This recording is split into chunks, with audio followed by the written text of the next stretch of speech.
Internet es una comunicación constante entre servidores y clientes. Hacer que esa comunicación sea lo más eficaz posible es el principal objetivo de todas las tecnologías web. Desde hace unos años los servicios web no han parado de aumentar y mejorar, y a poco que hayas intentado conocerlo, seguro que te habrás encontrado con el término RESTful. Es un término de moda, pero para nada nuevo. REST, Representational State Transfer, es un producto del siglo XX, lo que en términos web significa muy viejo. REST es un estilo de arquitectura de software muy vinculado desde sus orígenes al protocolo HTTP, consistente en una serie de directrices y mejoras prácticas para crear servicios web escalables. De nuevo, el dilema que se planteaba era cómo conseguimos que las comunicaciones cliente-servidor sean lo más eficaces posibles. Podemos situarnos en torno a 1999, cuando ingenieros como Roy Fielding estaban intentando estandarizar el modo en el que debía hacerse esa comunicación entre servidores y clientes, que estaba empezando a cambiar el mundo. Hablamos de Internet. Roy Fielding fue uno de los desarrolladores de HTTP, Hypertext Transfer Protocol, y será el que defina un conjunto de principios en torno a los estándares HTTP y URI de Uniform Resource Identifier. Con esto estaban haciendo REST tal como lo conocemos hoy. Todo esto está explicado en una disertación que puede seguir viéndose en la actualidad online y que ya constituye un auténtico documento histórico. Puedes verlo completo desde este enlace. Veamos en detalle los principios que definen esta arquitectura REST.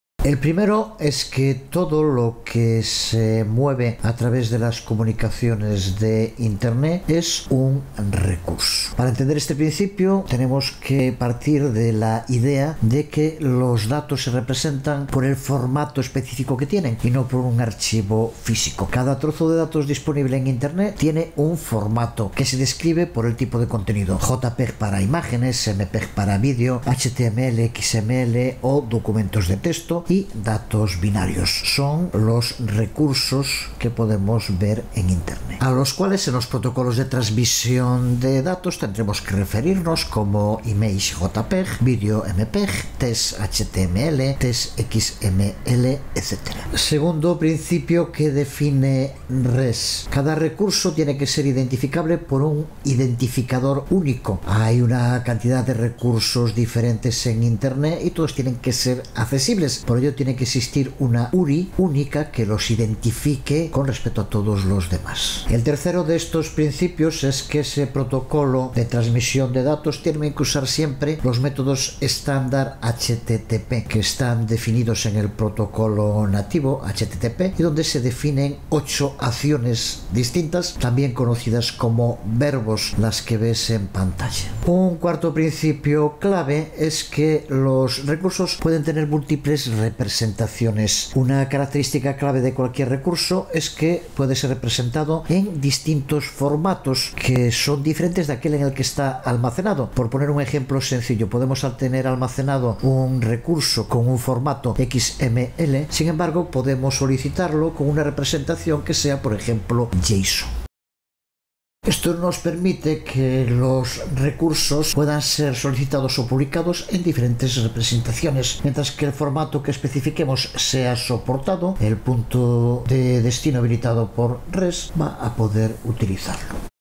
El quinto principio es clave para entender las comunicaciones cliente-servidor. Se trata de comunicaciones que se denominan sin estado, aunque el término pueda ser poco preciso y haya gente al que no le guste, sobre todo con la traducción al castellano de stateless. Lo que significa es que no se puede mantener ningún tipo de persistencia en las transacciones. El servidor trata cada petición como algo totalmente independiente y la comunicación siempre devuelve un estado final. Esto significa lo mismo que devuelve el recurso completo. No hay modo de pedirle al servidor posteriormente en una segunda petición que envíe la otra parte del recurso. El servidor no tendría ni idea de qué recurso nos estamos refiriendo. Es este sentido apátrida sin servidor de la API RESTful lo que la caracteriza. Con esto lo que se consigue es proteger al cliente de los cambios que se puedan llevar a cabo en el servidor. No tiene que preocuparse sobre con quién se comunica. Siempre que le pueda enviar la información, lo de menos es el servidor del cual la reciba. Recuerda, por tanto, que siempre que desarrolles una API RESTful, tienes la obligación de que sea sin estado, stateless, ya que eso es lo que van a esperar los consumidores de esa API. Ahora que sabes que REST tiene más de 15 años de edad, una pregunta conveniente sería: ¿por qué se ha convertido en tan popular últimamente? La razón se encuentra en la popularización de los web services y la enorme ampliación de sus usos, lo que hizo que el protocolo SOAP, que dominaba en los web services clásicos, empezara a no ser el más eficaz en muchos casos. El protocolo SOAP se basa en distintas especificaciones que aprovechan la flexibilidad de XML, lo que permitió un gran número de especificaciones, pero muchas de ellas están vagamente definidas. Lo que buscaban con esto es convertirse en interoperables entre proveedores muy distintos entre sí. Llevó a que las especificaciones WS necesitaran ser unificadas por otra especificación, WS Basic Profile, encargada de definir esas reglas extra de interoperabilidad para todas las especificaciones SOAP transportadas. Y hablamos sobre HTTP, porque para el transporte binario de datos se necesitaron un nuevo conjunto de especificaciones, como puede ser SWA-REF de SOAP Attachment Reference y MTOM de Message Transmission Optimization Mechanism. Esto se explicaba porque el web service se encargaba de ejecutar lógica de negocio y devolver respuestas y resultados remotamente. Ahora ese tipo de lógica tiende a realizarse en el propio cliente y la comunicación del web service debe garantizar sobre todo el transporte eficaz de grandes cantidades de datos. Y ahí es donde reaparece REST, simplificando de nuevo las cosas y reintroduciendo el concepto de recursos y medios estándar. Vamos a terminar viendo las ventajas que nos ofrece seguir los principios REST. Antes indicar que cuando hablamos de REST y de RESTful no hablamos de cosas diferentes, más allá de ciertos matices. REST, ya lo sabemos, es un estilo de arquitectura de software que sigue unos principios que acabamos de ver. RESTful se refiere a los servicios web que siguen esos principios, que implementan esa arquitectura REST, por tanto.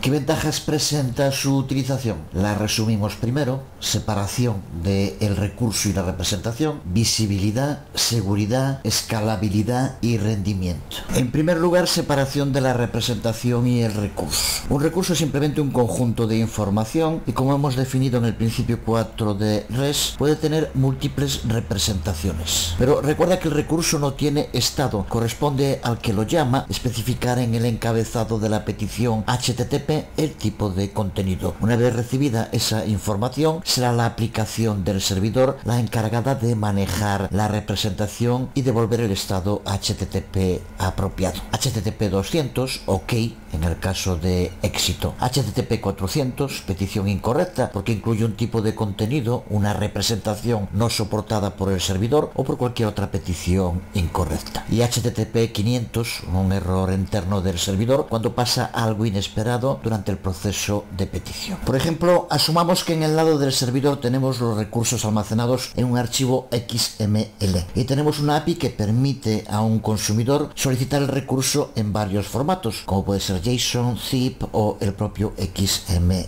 Será la API misma la encargada de cargar los recursos solicitados, transformándolos en el tipo requerido, por ejemplo JSON o XML, o bien usar zip para comprimirlo y en cada caso enviarlo como respuesta HTTP de salida. Es la cabecera HTTP aceptada la que especifica la representación esperada de los datos de respuesta. Por tanto, para llevar a cabo una petición de datos, por ejemplo en formato XML, debe ejecutarse una petición como esta. Mientras que para solicitar el mismo balance en formato JSON, la cabecera de aceptación necesita ser configurada a Application JSON. La segunda ventaja es la visibilidad. REST está diseñado para ser visible y simple, lo que significa que cada aspecto del servicio debe ser autodescriptivo, siguiendo el lenguaje natural HTTP. Eso garantiza a las aplicaciones de monitorización una comprensión clara de todas las comunicaciones HTTP entre el servicio REST y el cliente que lo llama. Esta visibilidad y lenguaje directo y claro son imprescindibles al estar trabajando con peticiones sin estado. De no ser así, podría complicarse mucho el determinar qué ha pasado cuando algo vaya mal. Por ejemplo, no debe utilizarse el caching, ya que reduce esta visibilidad de las aplicaciones RESTful y las hace muy laberínticas. La tercera ventaja del uso de REST es su fiabilidad. Al utilizar REST garantizamos que los métodos HTTP son o bien seguros, lo que significa que al usarse para solicitar cualquier recurso no modifica o causa ningún tipo de cambio en su estado, o bien son idempotentes, lo que significa que su respuesta es siempre la misma, sin importar las veces que sea solicitada. En esta tabla podemos ver qué métodos HTTP son seguros y cuáles son idempotentes.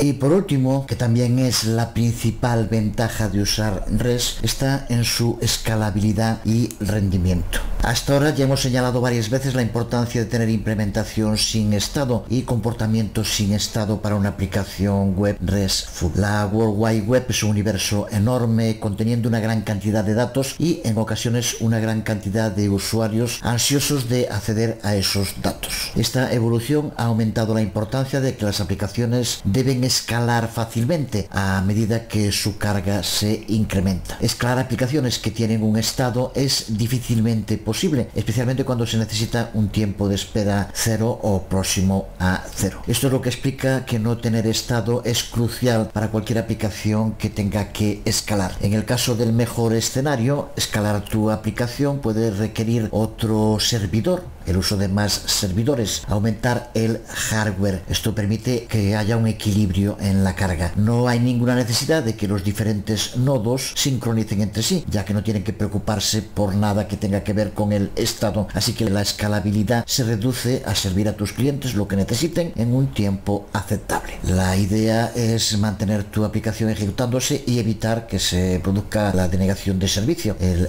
DOS, en este caso no como un ataque, sino causado porque de pronto a tu página que accedían o a tu aplicación web que accedían 1000 usuarios, pues quieren acceder 20.000. Gracias al uso de sin estado puedes aumentar el hardware sin llevar a cabo una configuración muy complicada. La escalabilidad no debe ser confundida con el rendimiento de una aplicación. El rendimiento es medido por el tiempo necesario para que una única petición sea procesada, mientras que la escalabilidad se mide por el número total de peticiones que la aplicación puede manejar. Todo lo que hemos visto hasta ahora explica la popularización de los servicios web RESTful frente a SOAP, y también explica por qué el diseño asíncrono de arquitectura sin bloqueo y por eventos de Node.js lo convierte en la elección más lógica para la implementación de una aplicación que escale bien y que mantenga un buen rendimiento. Por eso muy pronto, cuando terminemos la introducción al trabajo con React.js,